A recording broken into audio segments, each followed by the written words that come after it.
2015년 1월 18일 주일 오전 하나님 말씀은 열왕기하, 구약성경 열왕기하 10장 19절부터 31절까지입니다.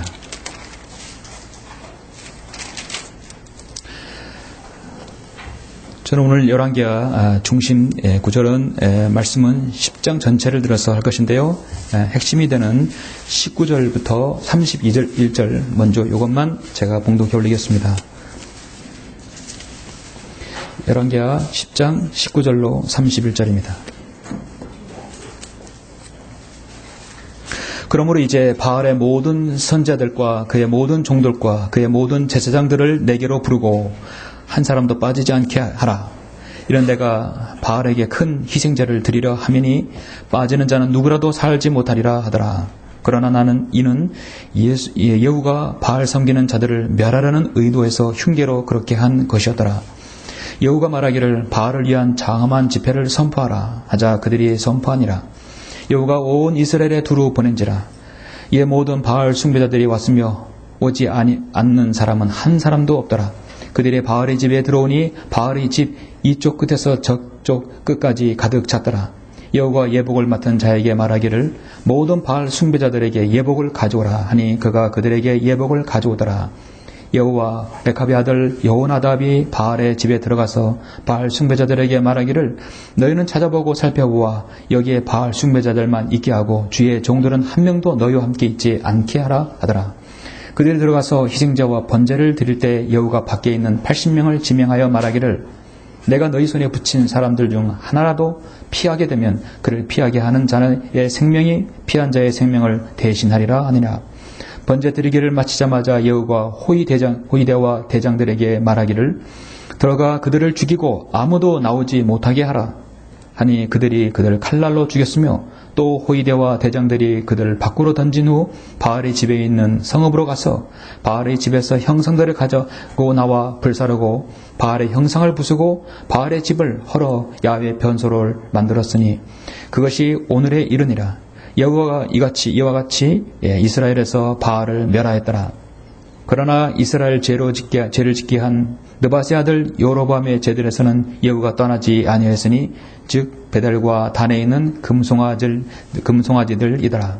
주께서 여호와에게 말씀하시기를 내가 내 눈에 옳은 것을 행함으로 잘 행하였으니 내 마음에 있는 모든 것대로 아합의 집에 행하였으니 내 자손이 4대까지 이스라엘의 보좌에 앉으리라고 하시니라. 그러나 여호가 그의 마음을 다하여 이스라엘 주 하나님의 율법대로 행하려고 주의를 기울이지 아니하였으니 이는 그가 이스라엘로 범죄케 한 여로보암의 죄들로부터 떠나지 아니하였음이니라. 아멘. 31절까지였습니다. 잠시 말씀을 위해서 기도드리겠습니다. 은혜와 진리가 충만하신 아버지 하나님 감사를 드립니다. 예수 그리스도의 피로 값져 사신 사랑하는 성도들, 오늘 이 아침 그 무엇보다도 경배를 소중히 여기기에 이 자리에 모여 주님 앞에 영과 진리로 경배를 드립니다. 이 경배가 온전히 나 자신의 영과 혼 모두를 하나님께 온전히 드리기에 부족함이 없도록 주님 인도하여 주십시오.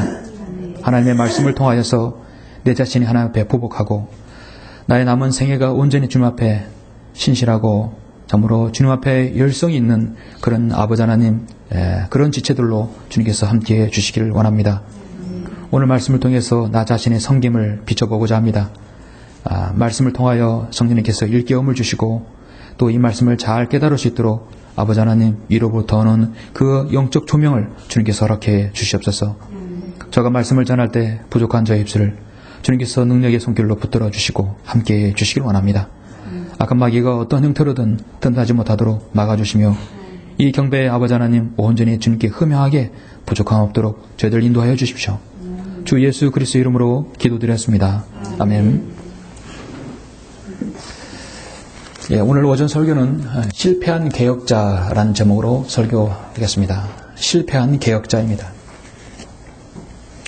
여러분들이 섬기시는 하나님께서는 온 우주 만물을 하나님의 말씀으로 창조하시고 또 그 동일한 능력으로 자연을 관장하십니다.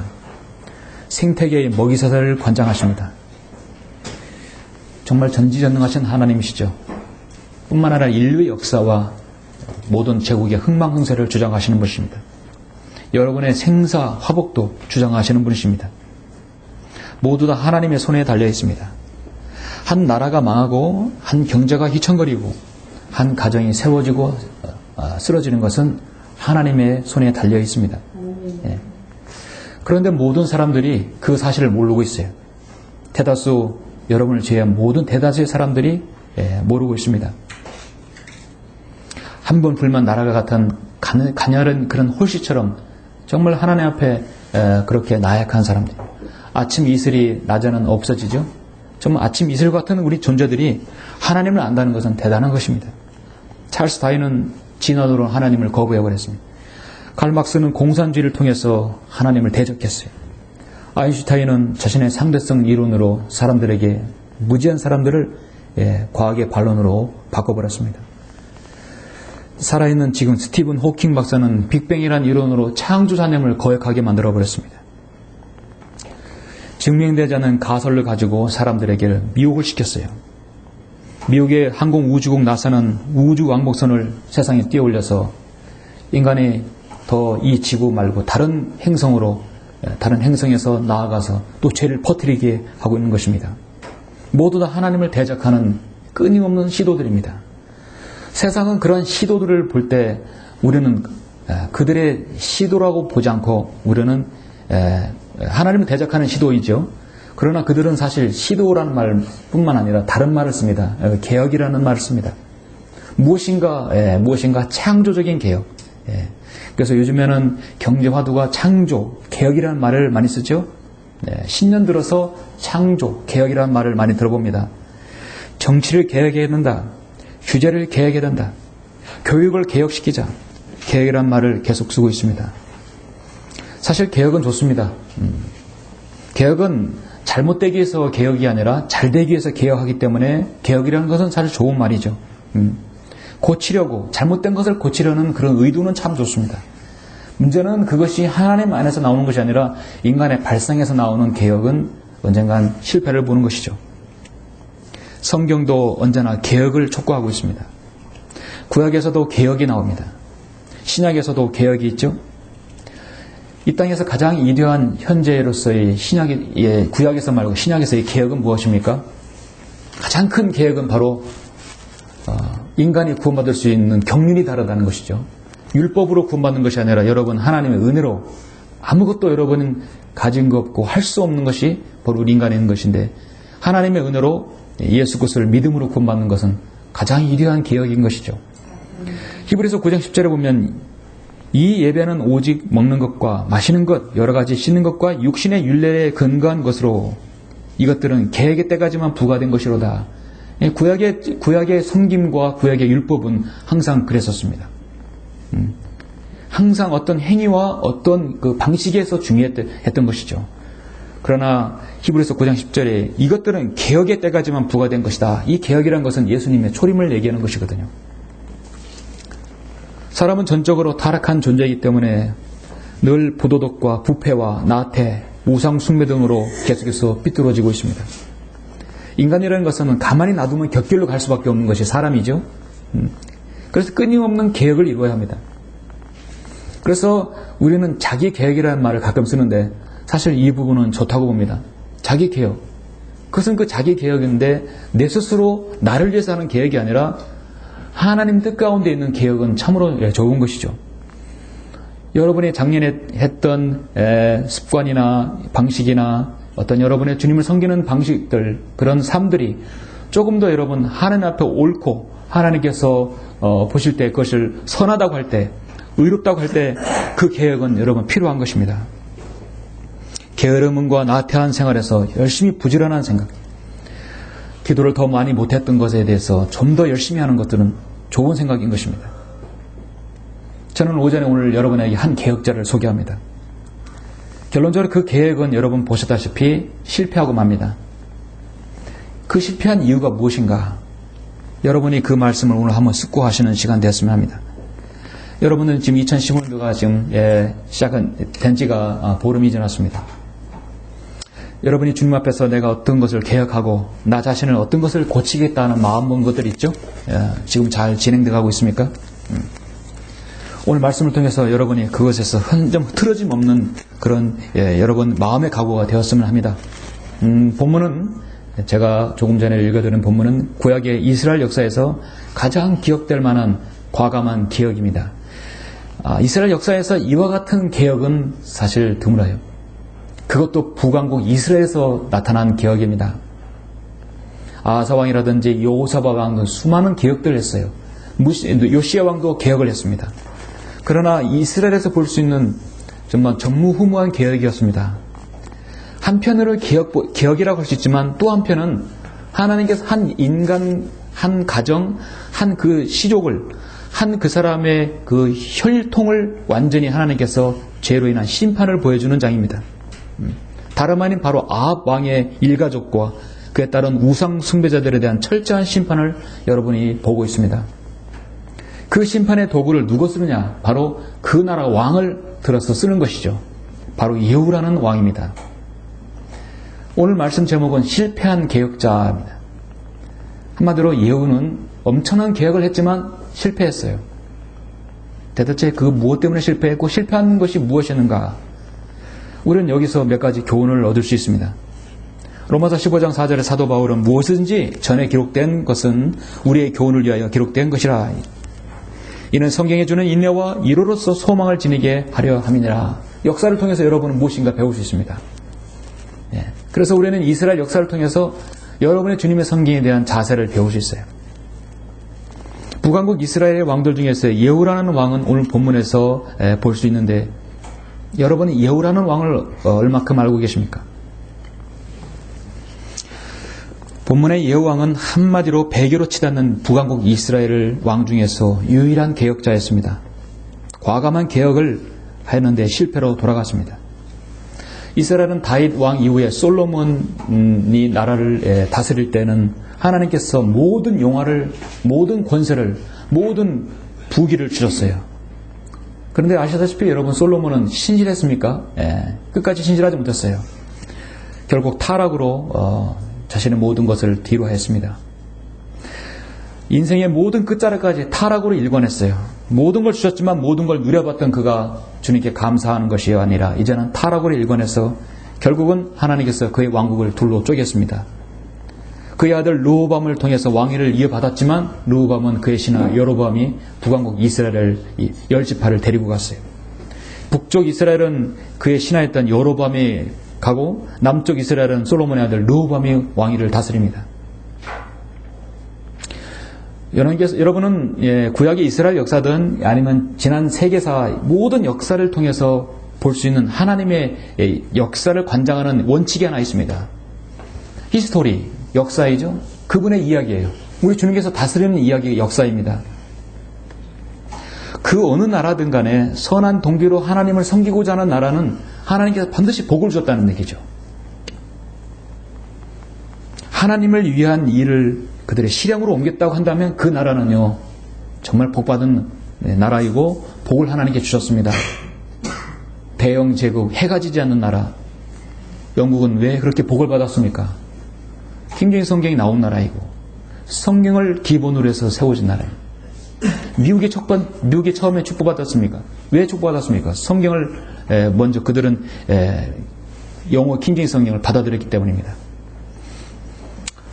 학교를 먼저 세운 것이 아니라 교회를 먼저 세웠어요.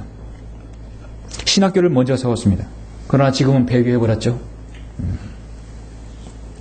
선한 동기로 하나님을 섬기고자 했다면 하나님은 반드시 축복해 주십니다.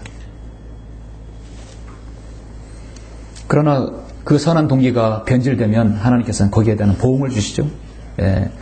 한 민족을 다루는 데 있어서요, 하나님께서 선한 동기로 참 다르게 믿고자 하는 그 나라는 한 번도 고난을 주지 않았어요. 축복해 주셨다는 것이.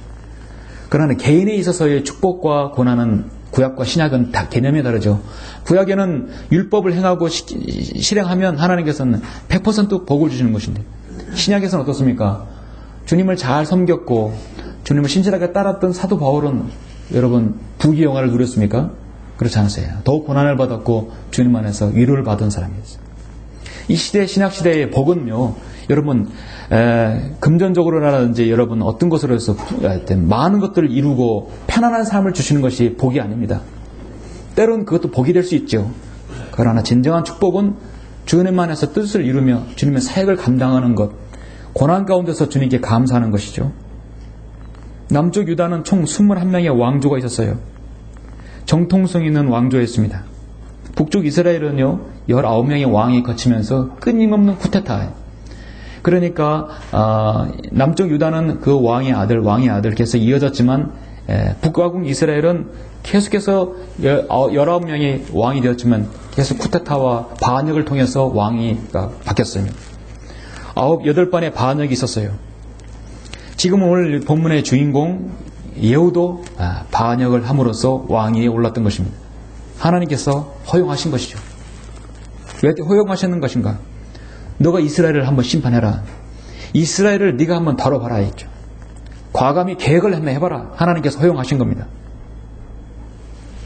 가장 먼저 그동안에 가장 악행을 저지른 아합의 죄와 그의 아내 이세벨을 죄악을 네가 심판하라. 하나님께서 위임해 주신 것이에요. 하나님께서는 자신의 사람들에게 가했던 것을 심판하십니다. 심판하실 때 때로는요, 하나님께서는 전혀 자기가 원하지 않는, 그러니까 하나님을 믿지 않는 세상의 도구도 쓰이고 하나님의 사랑하는 성도를 통해서, 사랑하는 자를 통해서 또 심판의 도구로 쓰는 것이죠. 하나님께서 바빌론 느부갓네살의 죄악을 잊자 메데 페르시아를 통해서 바빌론을 넘어뜨렸어요. 메데 페르시아가 높아지자 누구를 통해서요? 그리스 알렉산더, 그리스를 통해서요.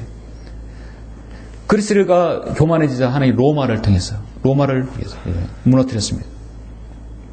로마를 통해서 하나님께서 다른 제국을 통해서 무너뜨렸습니다.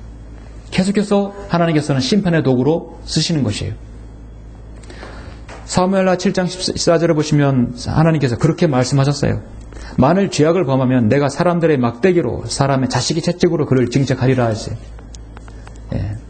때로는 여러분 그리스도인을 다루는 데 있어서 하나님께서는 자신의 성도들 뿐만 아니라 세상 사람을 통해서 여러분이 깨닫게 해주실 수 있어요. 그것이 하나님은 진노의 잔입니다. 이스라엘 백성이 진노의 잔은 지금 차고 넘치고 흐르기 시작하고 있습니다. 그래서 지금 예후가 이제 하나님께서 예후를 들어 쓰시는 것이죠. 여러분 열왕기하 그 오늘 본문의 10장 말고 앞장 9장 1절로 8절 한번 보시겠습니다.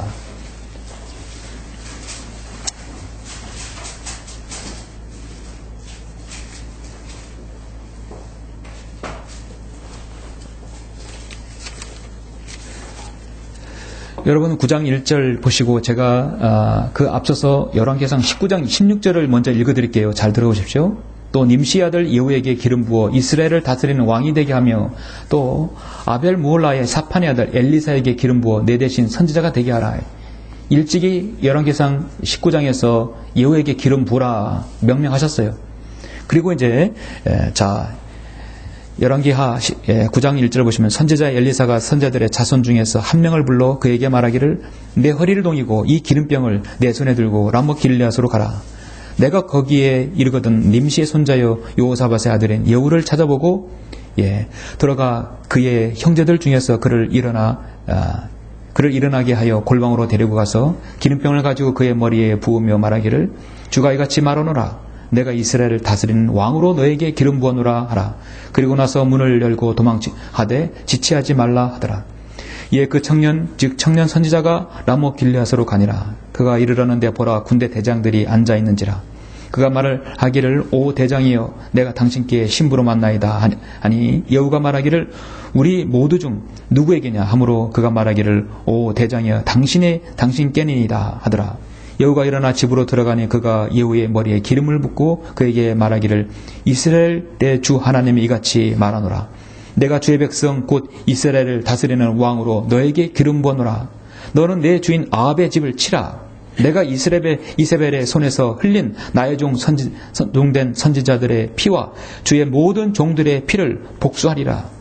그러므로 아합의 온 집이 멸망하리니 내가 담벼락에 오줌 누는 자와 이스라엘에서 갇힌 자와 남겨둔 자를 아합에게서 끊어버리리라 하시니 지금 아합에게 기름을 부었어요. 엘리사를 선지자를 통해서 기름을 부었습니다. 이스라엘 역사는요, 태동부터가 하나님께서 이루어진 역사이기 때문에 하나님께서 선지자를 통해서 기름을 부었으면 그 왕이 되는 것이에요. 예. 선지자가 기름 부음 받고 왕이 기름 부었죠. 예. 또 제사장이죠. 예. 너는 왕이 되라 했으면 그대로 하나님께서 그 모든 환경을 조성시켜 주시는 것이에요. 새 예산안 짤 때 여야가 합의가 잘 안 되죠. 예. 몇 년 만에 올해 12월 안으로 합의가 됐었어요. 아무리 합의가 안 되고 해도 해관을 넘겨도 국회의장에서 직권으로 땅 하면 그것이 통과되는 것이에요. 권위예요, 권위. 예. 국민이 세운 권위. 하나님께서 세우신 권위예요. 예. 하나님께서 엘리사를 통해서 기름 부어라 하면 그 사람에게 기름 부으면 그 즉시 그는 왕이 되는 거예요. 그 다음부터 그는 왕의 행동의 모든 것들을 하나님께서 조성해 주시는 것입니다. 하나님께서 엘리야 때 사악한 왕 아합과 이세벨에게 고통을 당했죠. 그리고 그 선지자들의 피 흘렸습니다. 그리고 억울하게 죽은 하나님의 사람들의 핏값을 하나님께 되찾겠다는 것이에요. 그래서 내가 예후를 선택했다 이거죠. 그 예후에게 기름 부어라. 그래서 하나님께서 예후에게 약속했습니다. 예. 약속을 10장 30절에 보면 뭐라고 약속했냐면 주께서 예후에게 말씀하시를 내가 내 눈에 옳은 것을 실행함으로 잘 행하였으며 내 마음에 있는 모든 것대로 아합의 지대로 행하였으니 내 자손이 4대까지 이스라엘 보호자에 앉으리라. 옳은 것대로 행하라. 사실 거의 대부분 그렇게 실행했죠. 그래서 예후의 4대까지 왕위를 계승하게 되고 쿠데타 없이 계승하게 되었던 것입니다. 우리는 그러면 예후의 이 과감한 개혁에서 얻는 교훈은 어떤 것인가? 오늘 저는 이 10장에서 얻을 수 있는 교훈이 두 가지가 있습니다. 이 교훈을 통해서 여러분의 믿음의 행복, 2015년에 주님을 섬기고자 하는 마음에서 여러분 변함이 없으시길 원하는 것입니다. 실패한 개혁자에서 우리는 어떤 교훈을 얻을 수 있는 것인가? 첫 번째는 무엇인가? 하나님에 대한 열정은 있어야 되는데요. 여러분 진실된 열정이 있어야 된다는 것입니다. 여러분 열정이 있죠? 열정은 있는데 바로 진실된 열정, 바른 열정이 있어야 된다는 것이죠. 이스라엘에서 가장 악하고 무능했던 왕이 아합 왕이었습니다. 열왕기상 22장에 보면 시리아 원정 때 아합 왕은 이미 죽었어요. 지금 아합이 죽은 지가 벌써 지금 15년이 더 지났습니다. 이미 죽어버린 사람을 하나님께서 그러면 끝내시는가? 그렇잖아요. 그의 죄의 씨가 아직도 남아있습니다. 그리고 그의 아내 이세벨이 아직도 남아있다는 사실입니다. 엘리야 때 이스라엘 왕 아합의 나봇의 포도원을 욕심내어서 사기를 원했지만 나봇은 이건 조상들의 물려받은 땅이라 안 된다 했을 때 그것을 자신의 아내 이세벨에게 일러 바쳤을 때 이세벨은 간악한 방법으로 나봇의 포도원을 강제로 뺏고 나봇을 죽였죠. 하나님께서 그걸 기억하시고 있습니다. 열왕기상 21장에서 개들이 나봇의 피를 핥을 그 자리에 내 피, 곧 내 몸의 피를 핥으리라 했어요. 내 후대를 쓸어버리고 남자를 끊어버려 여로보암의 집과 바사의 집같이 만들 것이라고 분명히 열왕기상 21장에서 하나님께서 약속해서 예언했던 것입니다. 근데 그것이 지금 15년이 지난 지금 이 아합 왕이 죽은 지 여호람 왕이 왕위를 받았는데 이제 여호람 왕이 축출되고 바로 예후가 왕이 되었던 것입니다. 그래서 그 하나님께서의 핏값을 찾는 그 날이 이제 도래한 것이죠. 여러분은 이렇게 역사 드라마라든지 역사를 통해서 어느 나라 왕조든 역사를 통해서 보면 쿠데타를 볼 수 있어요. 반역을 볼 수 있고 반역을 하면 반드시 일어나는 일은 그 시족을 멸하는 것이에요. 삼족을 멸해서 다시는 그 시가 일어나지 못하게 하는 것입니다. 그건 자신의 왕위를 정통성을 지키기 위해서 또 유지하기 위해서 그런 것이죠. 근데 지금 오늘 여러분이 보는 이 개혁은 어떤 예후가 자신의 뒤를 이어서라기보다도 하나님의 명령을 내가 수행하는 심판자 입장에서 쓰는 것이죠. 여러분 9장 11절 계속해서 보시겠습니다.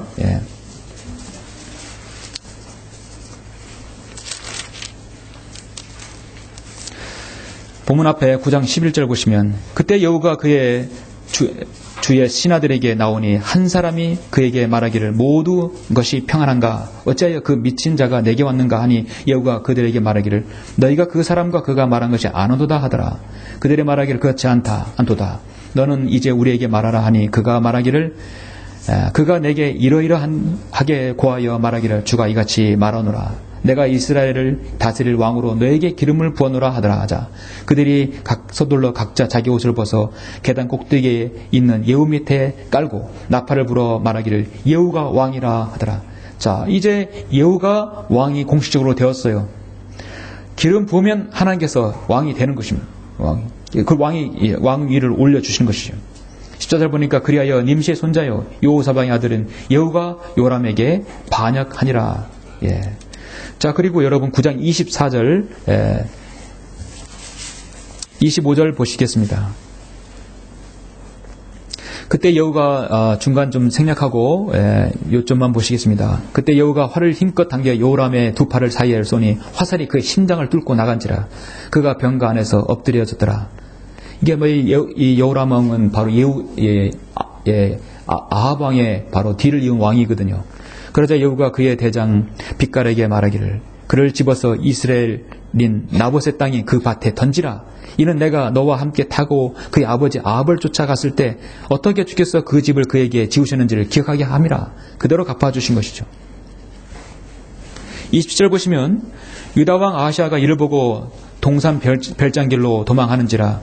여호가 그를 쫓아가며 말하기를 그도 병간에서 치라 하자. 그들이 이블로암 곁에 있는 구르로 가는 오르막길에서 그를 쳤으니 그가 무기도까지 도망하여 거기서 죽으니라. 덩달아 유다의 악한 왕도 하나님께 심판하신 것입니다.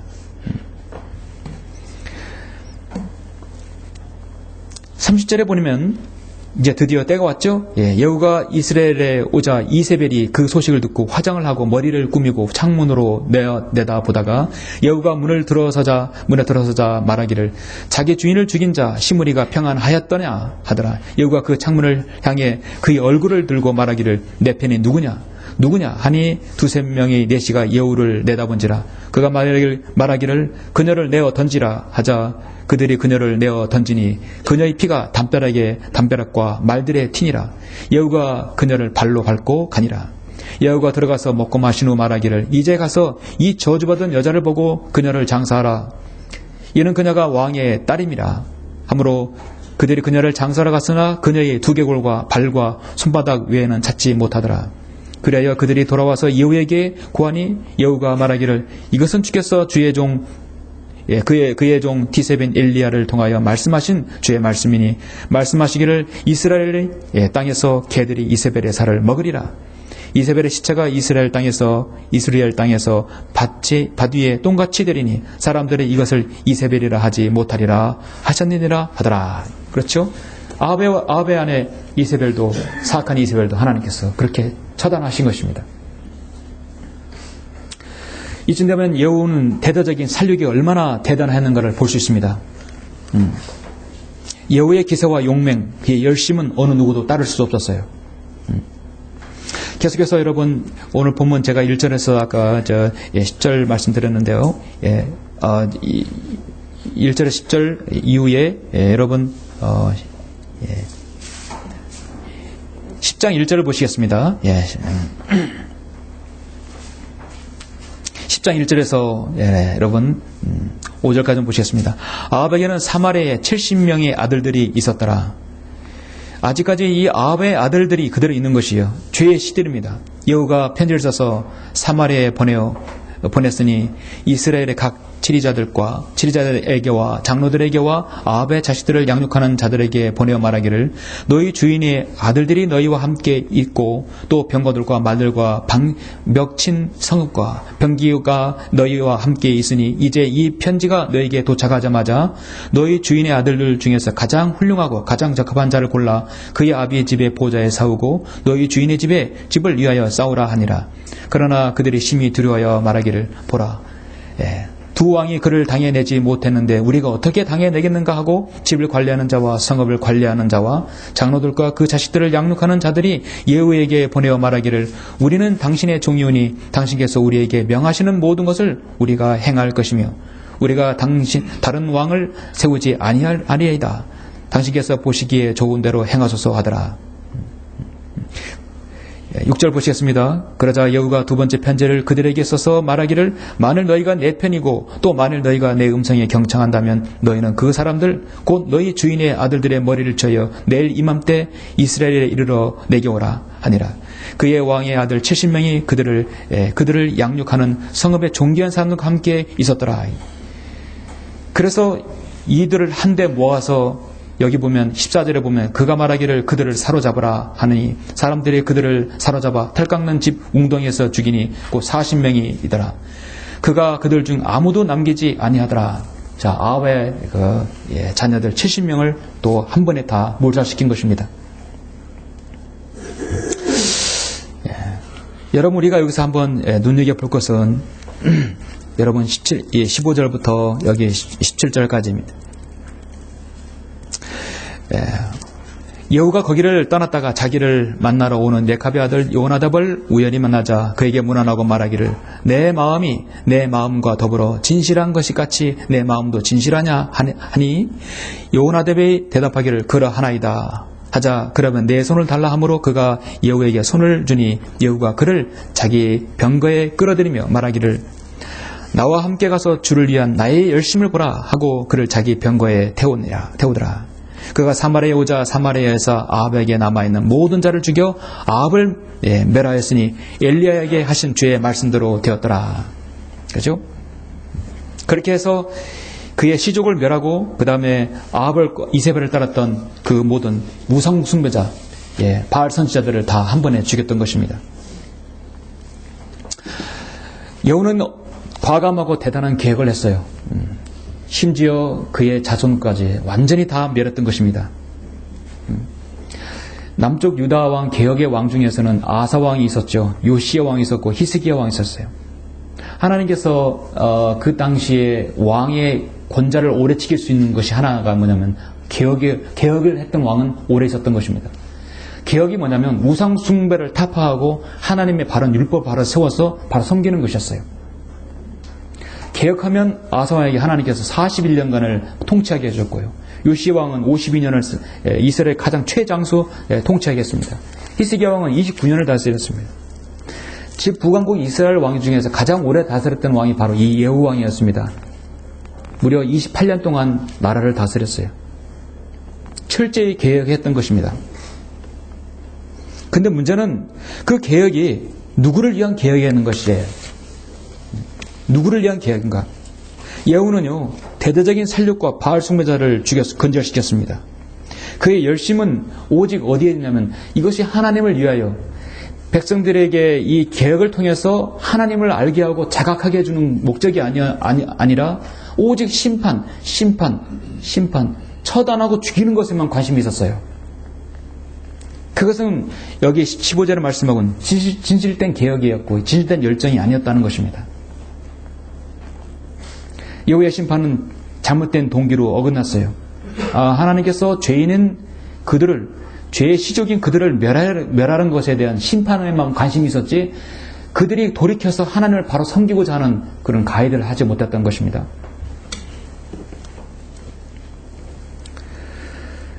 하나님께서는 보라 너희가 고린도후서 7장 11절에 보면 하나님의 뜻대로 슬퍼했던 것이 얼마나 간절하게 너희 안에 역사하였으며 정녕 얼마나 변명하게 하며 정녕 얼마나 분개하며 정녕 얼마나 두려워하게 하며 정녕 얼마나 사모하며 정녕 얼마나 열성을 내게 하며 정녕 얼마나 보복하게 했는가.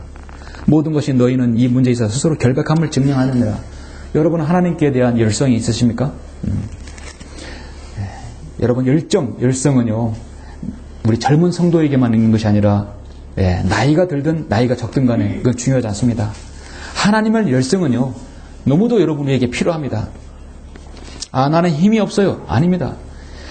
연약한 무릎으로도 자매는 열심히 열성을 내서 주님을 위해서 기도할 수 있어요. 건강을 주셨으면 열심히 복음 전할 수 있어요. 주님의 일에 봉사할 수 있습니다. 좋은 일에 열성을 내는 것이 비단 내가 너희와 함께 있을 뿐만 아니라 언제라도 좋은 일이라고 갈라디아서 4장 18절에서 말씀하고 있습니다.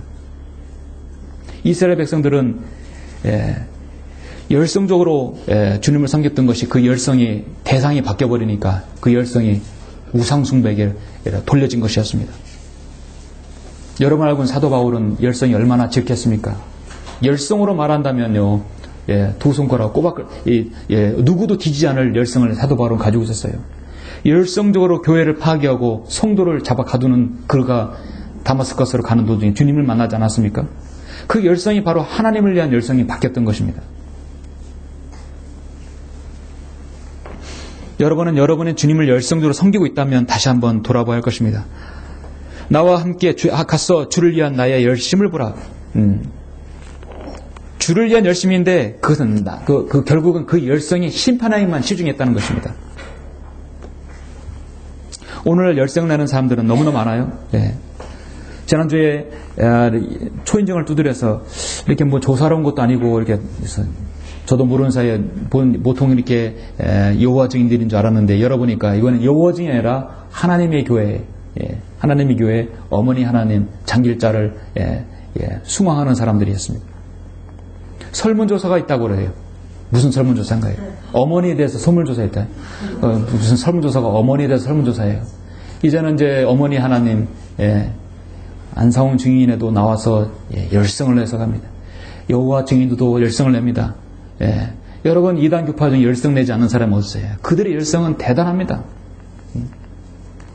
우리는 열성은 배워야 된다고 말하죠. 근데 그 열성이 좀 하나님을 열성이고 동기가 바라게 되어야 되는 것이죠. 지옥의 자식을 한 명이라도 더 만들기 위한 그들의 열성은 하나님 보시기에 저주인 것입니다. 로마 카톨릭이 암흑시대 때 여러분 같은 믿음을 가진 성도들을 얼마나 잡아 가두고 죽였어요. 그들의 열성이라면 따라올 자가 없었어요. 자, 여러분은 과거에 새벽기도 열심히 다녔었고 철야기도도 했었고 장년부, 여전도에 남전도에 대단한 열성을 가지고 있었어요. 저도 그렇게 열성적으로 했었습니다. 근데 그 열성을 지금 보면 하나님께서 과연 받으셨는가 생각하면 그래서 이 열성은 하나님을 위한 열성이 아니었던 것이었습니다. 언젠가 상담했을 때 많은 질문들이 그 질문 중에 그거예요.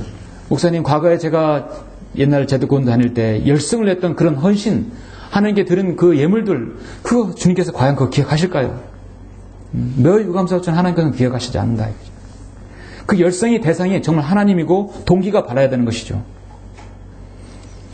여호왕은 아합의 시족을 멸하는 것, 심판하고 죽이는 것만 관심이 있었어요.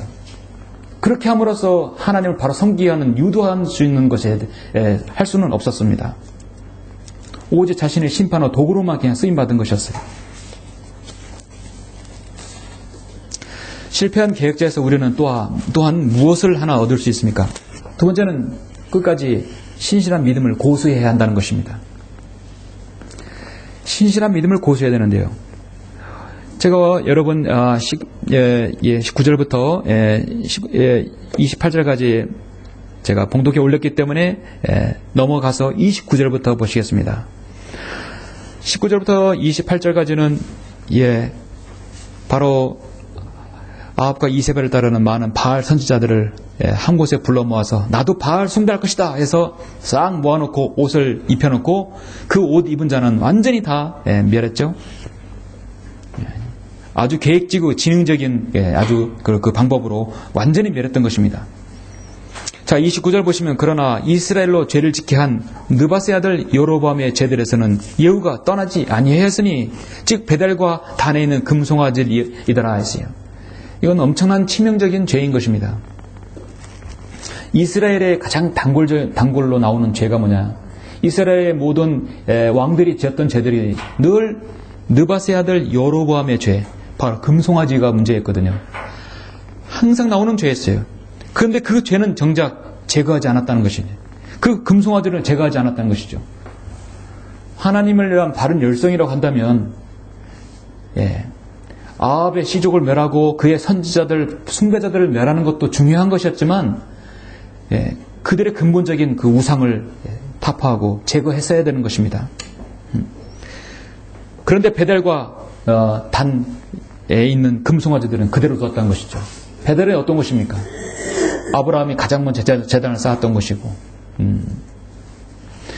야곱이 피난 애굽으로부터 도망해서 가장 먼저 제단을 쌓아서 하나님께 약속했던 곳이고 여호수아가 재단을 쌓았던 곳이고, 이스라엘 백성이 출애굽에서 요단강 건너서 제단을 쌓았던 곳이고, 그것은 바로 정말 하나님께서 우리가 말하는 성지인 것이죠. 정말 가장 중요한 하나님의 제단의 장소에서 여전히 이스라엘 백성은 거기에서 금송아지들에 절을 하고 우상 숭배하는 그곳에서 여호와는 그것을 지금 제거하지 않았다는 것입니다. 여러분, 이걸 개혁이라고 할 수 있겠습니까? 주께서 여호와에게 말씀하시기를 내가 내 눈에 옳은 것을 행함으로써 잘 행하였으며 내 마음에 있는 모든 것대로 아합의 집에 행하였으니 내 자손이 4대까지 이스라엘의 보좌에 앉으리라. 그건 내가 인정하겠다는 것이죠. 31절 보시면 그러나 여호와가 그의 마음을 다하여 이스라엘 주 하나님의 율법대로 행하려고 주의를 기울이지 아니하였으니 이는 그가 이스라엘로 범죄케 한 여로보암의 제도로부터 떠나지 아니하였습니다. 그때 주께서 이스라엘을 조금씩 잘라내기 시작하시더라. 하사엘이 이스라엘의 모든 진영에서 그들을 쳤으니 요단 동편으로부터 길앗의 모든 땅 곧 가딘들과 루벤들과 므낫세인들의 땅까지요 아르논 땅 옆에 있는 아루엘에서부터 길앗과 바산까지더라. 여호와의 나머지 행적과 그가 행한 모든 일과 그의 모든 권세가 이스라엘 왕들의 역대서에 기록되지 아니하냐. 여호와가 그의 조상들과 함께 잠드니 사람들이 그를 사마리아에 장사했고 그의 아들 여호아스가 그를 대신하여 왕이 되니라. 여호와가 사마리아에서 이스라엘을 치리한 기간은 28년이었더라 했습니다. 성도 여러분, 여러분은 열왕기하 9장 10장에서 이제 어느 정도 눈이 뜨십니까? 여호와의 이름 개혁을 통해서 여러분 얻을 수 있는 교훈은 무엇입니까?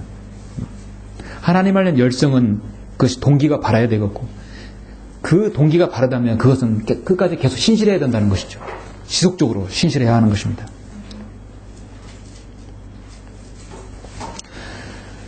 이스라엘 백성은 이태에서 홍해를 건너가지고 요단강에 건너 들어갔지만 그들은 주님을 잘 섬기고자 약속했고 또 여호수아 앞에서도 그래서 서약을 했어요. 너희들이 이 법을 섬기면 축복받고 그렇지 않으면 저주받는다. 그것이 바로 우리 입의 증인이라고 스스로 말했어요. 그리고 스스로 그것을 어겼습니다. 그리고 왕국이 쪼개졌고 금송아지를 들고 북왕국으로 갔을 때 모든 제사장들, 모든 왕들은 금송아지를 섬겼어요. 아무것도 할 수 없는 금송아지를 무엇을 할 수 있겠습니까? 하나님의 전지전능하신 손길을 맛보고도 금송아지에 절을 하고 있는 사람들을 보면 얼마나 어리석은지를 여러분 생각해 보셨습니까? 하나님께서는 창조주 하나님을 거역하고 창조 하나님을 기억하고 그로부터 구원받은 그리스도인이 구원받은 또 성도가 또 그로부터 구원받은 이스라엘 백성들이 하나님을 거역하는 것에 대해서는 하나님은 참을 수 없는 것이죠. 우리의 믿음도 때로는 약해질 때 주님을 의지하기보다는 무엇보다도 여러분 보이는 것들을 의지할 수가 있습니다. 신실하지 못하기 때문이죠. 여호와는 이 사실을 간과했습니다. 그는 그래서 실패한 개혁자가 되고 말았습니다. 하나님께서 그의 계획은 어느 정도 인정해 주어서 4대까지 왕좌가 흔들리지 않게 지켜줬지만 하나님께서는 그러나 여호와가 그의 마음을 다하여 이스라엘의 주 하나님의 율법대로 행하려고 주의를 기울이지 아니했다 했어요. 여러분은 여러분의 마음을 다하여 주의를 기울여서 주님을 섬겨야 할 것입니다. 여러분 앞에는 최종 권위가 있죠. 절대 권위가 있습니다. 여러분에게는 교리의 잣대가 있어요. 한글 김정성에 있습니다. 결코 늘어나거나 줄어드는 잣대가 아니라 교리의 정확한 자가 있어요. 여러분의 믿음의 행위를 여러분 가르쳐주는 바른 말씀이, 양육의 말씀이 있습니다. 성경적으로 어긋나지 않은 지옥교회가 있고 또 사역자가 있고 또 신실한 성도들이 있고 또 아름다운 장소가 있습니다. 여러분에 필요한 것은 주님을 위한 열정 그리고 지속적인 섬김이에요. 그렇죠? 신실한 섬김만 있으면 여러분은 정말 주님으로부터 많은 걸 얻을 수 있습니다. 바른 성경, 바른 교회, 바른 교리 그리고 사역이 있고 우리가 해야 할 일이 있고 여러분 가장 행복한 사람들 아닙니까? 가장 할 일 없는 사람들이 참 불행한 사람들이에요. 이 마지막 시대의 주인공이 누구입니까? 많은 사람들의 개혁을 부르짖습니다. 진정한 이 땅의 개혁자는 누구입니까? 여의도에는 정치인들이라고 생각하세요? 경제인들이라고 생각하십니까? 이 땅의 마지막 개혁은요, 많은 사람들이 구름대같이 몰려오진 않지만 소수의 무리라도 하나님의 바른 말씀을 가지고 하나님 뜻하시고 원하시는 그것을 실행하는 것입니다. 그것이 바로 소수일지라도 나는 실행하는 거예요. 바른 성경이 없이는 절대로 개혁은 불가능합니다. 저는요, 성별했을 때 개혁이라는 것이 위로부터 오는 개혁으로 생각했었어요. 이 땅의 한국교회는 한국교회의 목회자들이라든지 6만 명이나 되는 교회에서 12만 명 되는 목회자들이 바른 성경을 알면 이 땅은 개혁될 것이다 생각했고, 제가 성별하기 전에 많은 목사님들, 많은 그 교역자들, 이 땅을 개혁하자고, 바른 성경을 알면 우리 개혁할 수 있다고 했지만 그것은 사실 결혼으로 바위치기였습니다. 저는 착각했어요. 나중에 알았어요. 하나님께서는 이 땅의 기독교, 배교한 기독교계에서는 하나님이 돌아선 이 한국교계, 한국식 기독교에게 그 어디든 마찬가지에서는 위로부터 온 개혁은 있을 수 없어요. 절대로 안 돼요. 왜냐하면 그들의 배를 위해서 사역하고 목회하기 때문에, 배가 자신들의 신이기 때문에 절대로 할 수 없습니다. 바른 성경을 아는 많은 목회자들 한국인중 성경을 몰래 보고 있어요. 성경이 나가고 지속서도 보고 있어요. 그러나 그런 많은 진리에 향상된 계시들은 자신들로 나온 것부터 공식적으로 나는 한국인중 성경을 보고 있습니다라고 하지 않아요. 은밀히 보면서 그것이 자신으로 나왔다고 있습니다. 그리고 진정한 개혁을 하지 않습니다. 진정한 개혁은 그곳에서 빠져나오라고 했어요. 성경은 여러분이 빠져나와야 합니다. 그곳에서 나와서 성별해서 성별된 무리들이 모인 이곳에서 주님을 섬기는 것이 진정한 개혁인 것입니다. 윌리엄 캐리가 인도에서 복음을 전하다가 그곳에서 모든 것을 묻었죠. 그는 언젠가 이런 말을 했습니다. 나는 나의 한계를 잘 알고 있다. 저 목회자 상담실에는 제가 붓으로 이걸 썼습니다. 나는 나의 한계를 잘 알고 있다. 그러나 그분께서 나 같은 사람을 통하여 이루실 위대한 일을 기대하며 멈추지 않고 그분을 위해 수고할 것이다. 그것만이 나를 부르신 그분의 부르심에 바르게 응답하는 길임을 알기에 그분을 신뢰하며 개짜자 정신으로 외칠 것이다. 이 땅의 사역자들은 사실 개짜자 정신이죠. 척박한 땅을 일궈야 합니다. 야전삽 하나로 참호도 파고 집도 짓고 그런 모든 걸 해야 하는 어려운 상황입니다. 사람들의 영적인 것도 척박하여 한글 김재인성에 나오면 많은 사람들이 구름대같이 몰려들 줄 알았어요. 그런데 그거는 제 착각이었습니다. 오늘날 많은 목회자들, 사역자들이 자신들이 20년, 30년 목회했던 것을 그 공동탑이 한 번에 무너질 것을 그들이 원할 것이라고 생각하십니까? 여러분, 지금까지 목회 잘못했습니다. 지금까지 행위구원 잘못됐습니다. 칼빈의 교리, 알민의 은사주의 교리 모두 잘못됐습니다. 그렇게 고백하고 실토하게 되면 지금부터 이제 바른 개혁을 통해서 한국 김정일을 가르치겠습니다 하면 그 다음 주에 거기 있는 많은 교인들이 그대로 나올 것 같습니까? 전부 다 나오지 않지요. 자기 배를 각오하고 해야 할 것입니다. 그런데 그런 용단이 있는 이 땅의 설교자는 많지 않습니다. 욥기 13장 15절에 보면 그분이 나를 죽일실지라도 나는 그분을 신뢰하리라. 그러나 나는 그분 앞에서 내 자신의 길을 지속하리라. 이것이 바로 성경대로 믿는 저와 여러분의 자세인 것입니다. 예.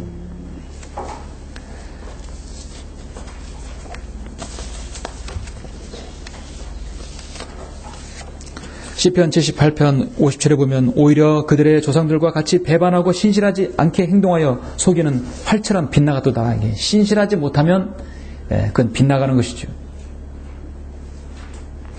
하나님께서는 여러분을 신실하게 주님을 섬기라고 말씀하고 있습니다. 왜냐하면 우리 주님의 신실하심은 저 하늘의 구름까지 닿았다고 말씀하고 있습니다.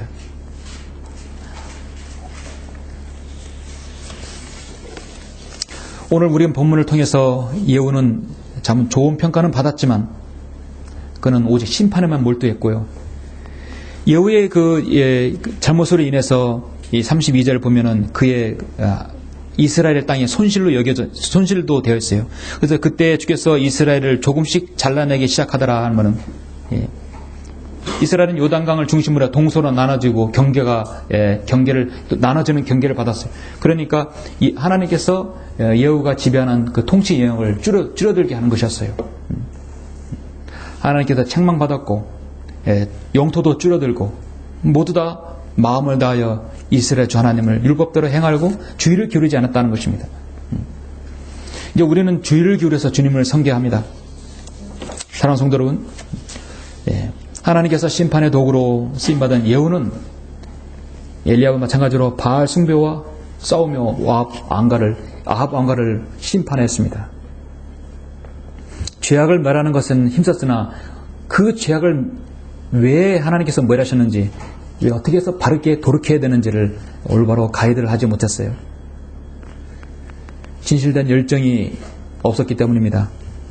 그리고 끝까지 신실한 믿음을 지키지 못했기 때문입니다.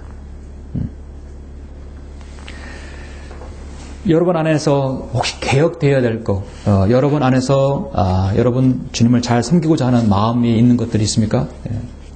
거기에는 열정이 있어야 합니다. 거기는 진실한 열정, 진실된 열정이 있어야 할 것입니다. 그리고 그거를 지속적으로 할 수 있는, 비가 오나 눈이 오나 바람이 부나 어떤 것이 있으나 여러분 고난과 어려움이 있다 하더라도 그것이 진실된 열정이라면 그것을 신실하게 고수해야 되는 것이 여러분에게 필요할 줄 압니다. 결론적으로 개혁은 모든 사람에게 필요한 것이죠. 우리 그리스도인에게도 필요합니다. 주님을 섬기는 데 있어서 여러분 가로막힌 것들, 어려운 것들, 여러분 혹시라도 여러분 내재에 있던 좋지 않은 습관이나 또 방식들, 여러분 그런 주님께서 보시기에 그것은 분명히 죄라고 말씀하시는 것들, 주님께서 가리는 것들, 성경적이지 못한 것들은 과감히 개혁으로 해서 제거해야 합니다. 교회 개혁의 대명사인 말씀 루터가 이런 말을 한 적이 있어요. 새들이 우리 머리 위로 지나가는 것을 막을 수 없다 했죠. 하지만 새들이 우리 머리 위로 둥지를 트는 것은 막을 수 있다 했어요. 새가 날아드는 것은 막을 수 없죠. 그러나 여러분 머리 위로 둥지 튼다는 건 무엇입니까? 새는 항상 좋지 않은 성경에서 보면 항상 마귀로 나옵니다. 마귀가 내 마음에, 내 머리에 둥지를 트게 되면 그 안에 자리 잡게 돼요. 나를 점유하게 됩니다.